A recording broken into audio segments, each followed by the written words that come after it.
Hey, I got a confession. Been losing all momentum. Just because it's easy. Well, that don't mean bounce. Used to be frightened, jumping from mountains, but now I'm enlightened. Ngasigi makeup asidi yamna haidi bold toiba makeup ni aina tawzagadoribasi aduna ahanbada skin care fazana tawbiro ayuk nungdin oirgana sunscreen taibiro nungdang oirgana sunscreen taidrasu yare aduga skin je hauzik skin care loirabanina direct makeup hobe yare ahanbada lip balm ama laujare lip balm se makeup haudringai da taiba yamna maru oi kaino da skin do huren thothot lauraga leinaba aduga lipstick taibada nungainaba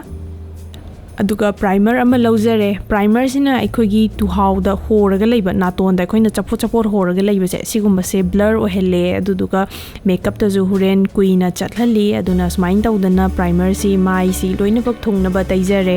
hauzik primer taiba loiraba matungda makha taba makeup hoba yare foundation ama laujare sigi foundation si yamna high coverage oi aduna somgi skin tone ga chana ba foundation ama yengaga taibiu sigi foundation si su aigi skin gi tone da yamna chana yamna close oi aduna natural oi hale skin gi maju sida su khajiktang budi light oi hale aduna sigi foundation si taijare aduduga high coverage oi banina taibada yamna nungai dark nung leiba sing do phajana khumjalle aduga loina bak blend tawjare khauri da su taiba kaubi ganu khauriga maiga manadragadi natural oidabani aduga mitki makha natongi sai chimban gi nakan siguma sing seida loina bak haidi amuwa sing dark leiba sing ado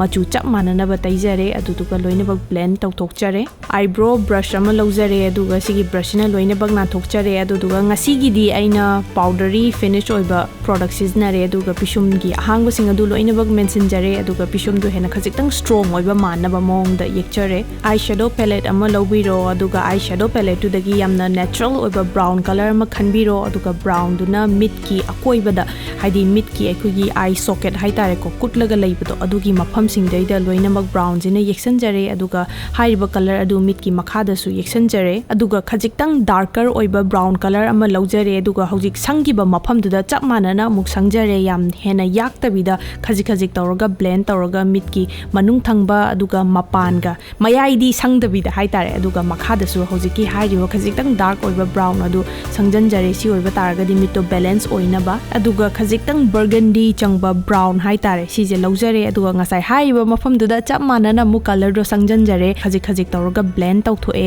aduga haiba du makhada su sangjare kari marum gidamakta sigi machu se amuka sangino haiba kanda mitto hena intense oinaba hena mayek to sengnaba gidamakta sigi machu ase hapchabani aduga concealer ama laujare aduga ngasai gi mayai gi ahangpa mafam dudaida sangjanjare aduga kunna blend tawthokchare kunna phajana blend tawthoaba matungda aikoigi mid ki akoiba sidi brown sina aikoina koisalaga leire aduga mayai thangba sina concealer na ngalaga leire aduga haiba mayai thangba ngalaga leiba mafam sida yamna light oiba shimmer haitare white machu oi kayoi tawba ama sangjanjare natraga pinkish changba oirasu yai aduga dugi mathaktuda adum aikoigi paga yam nakna na eyeliner sangjanjare sumaina tawba makeup sina aikoigi mid se mayai se yamna nganthoga leiba malhali adugi damakta aina ngasagi mayai da concealer du sangjabani kaigino da sangakpa machu adu mayek sengna tanabagi damakta hojik pa du khara chapiro aduga ngasagi eyelash tu napsan biro aduduga mascara ma lauraga natural pa duga fake eyelash tu ga napsan na ba sangbiro aduga mitki makha da su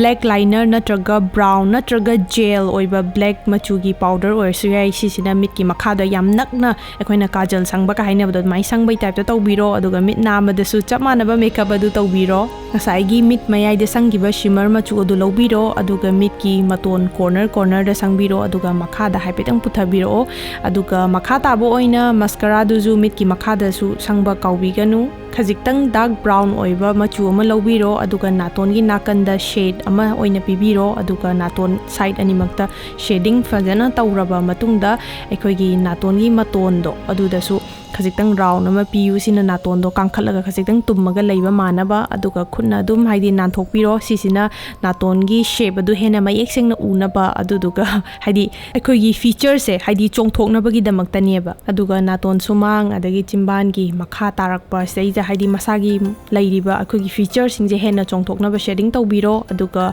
blush ꯑꯃ ꯂꯧꯕꯤꯔꯣ ꯕ꯭ꯂꯁꯇꯨ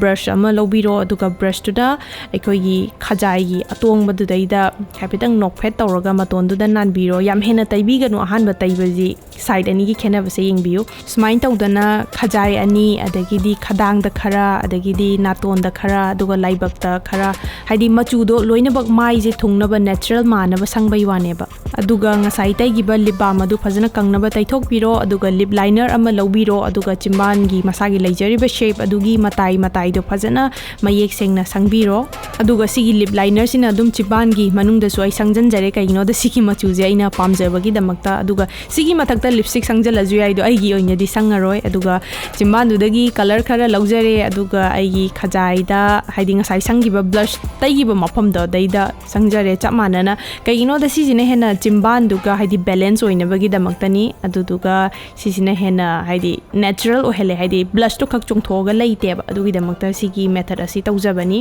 ꯑꯗꯨꯒ ꯕ꯭ꯔꯁꯅ ꯍꯥꯏꯐꯦꯠꯇꯪ ナꯟꯊꯣꯛꯆꯔꯦ ꯀꯩꯒꯤꯅꯣꯗ ꯂꯣꯏꯅꯃꯛ ꯆꯞ ꯃꯥꯟꯅꯅ blend ꯇꯧꯅꯕ ꯃꯦꯀꯞꯁꯤ ꯍꯧꯖꯤꯛ ꯂꯣꯏꯁꯟꯕ ꯌꯥꯅꯕ हाइलाइटर ꯑꯃ ꯂꯧꯕꯤꯔꯣ ꯑꯗꯨꯗꯨꯒ ꯈꯖꯥꯏꯒꯤ ꯑꯇꯣꯡꯕ ꯃꯐꯝ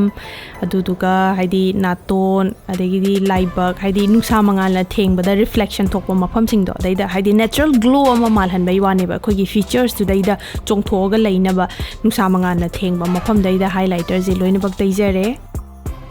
सिदैसे मेकअप ती लोइजरे सिदैसे सोमना अपाम्बा चंदन थिनगेरा अदगी बिंदी नमगेरा मालेम लैशालमगेरा सोमना अपाम्बदो लोइनबक नंबीरो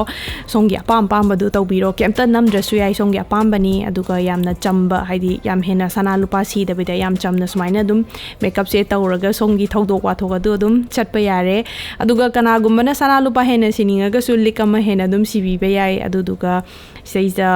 मेकअप लोइजरे अदुगा मेकअप सिसु यामना लाइबने तौरगा ꯑꯗꯨꯝ ꯍꯩꯔꯛꯀꯅꯤ ꯑꯗꯨꯅ ꯀꯦꯝꯇ ꯀꯤꯕꯤꯒꯅꯨ ꯃꯦꯀꯞ ꯇ꯭ꯔꯥꯏ ꯇꯧꯕ ꯃꯇꯝꯗ ꯑꯗꯨꯅ thank you so much for watching bye by